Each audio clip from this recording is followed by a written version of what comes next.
കോട്ടയം ഈരാറ്റുപേട്ട വട്ടക്കയത്ത് LDF booth committee ഓഫീസിലേക്ക് വാഹനം ഇടിച്ചു കയറി 6 പേർക്ക് പരിക്ക്. തൊടുപുഴ ഭാഗത്തുനിന്നും പാൽ കയറ്റി വന്ന ലോറിയാണ് അപകടമുണ്ടാക്കിയത്.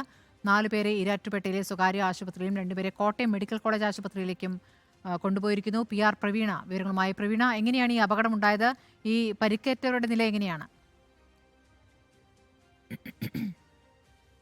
രാവിലെ 9 മണിയോടെയായിരുന്നു അപകടം. ഡ്രൈവർ ഉറങ്ങിപ്പോയതാണ് അപകട കാരണമെന്നാണ് ഇപ്പോൾ പറയുന്നത്. ഈരാറ്റുപേട്ട വട്ടക്കയത്ത് LDF ബൂത്ത് കമ്മിറ്റി ഓഫീസിലേക്കാണ് വാഹനം ഇടിച്ചു കയറിയത്. 6 പേർക്ക് പരിക്കുണ്ട്.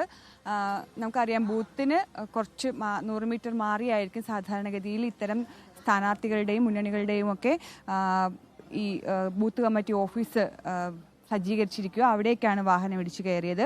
അപകടത്തിൽ കുന്നുംപുറത്ത് സിറാജു, വടക്കേപ്പറമ്പിൽ തങ്കമണി, ഇടകളമറ്റത്തിൽ സഗീർ, ആലുന്തര കുഞ്ഞാലുമ്മ, ചോച്ചുപറമ്പിൽ ബഷീർ, വാഴമറ്റത്തിൽ അജീഷ് എന്നിവർക്കാണ് പരിക്കേറ്റത്. 4 പേരെ ഈരാറ്റുപേട്ടയിലെ സ്വകാര്യ ആശുപത്രിയിലും 2 പേരെ കോട്ടയം മെഡിക്കൽ കോളേജ് ആശുപത്രിയിലും പ്രവേശിപ്പിച്ചിട്ടുണ്ട്. 9 മണിക്കാണ് ഈ അപകടം ഉണ്ടായത്. ശരി, PR പ്രവീണയാണ് വിവരങ്ങൾ നൽകിയത്.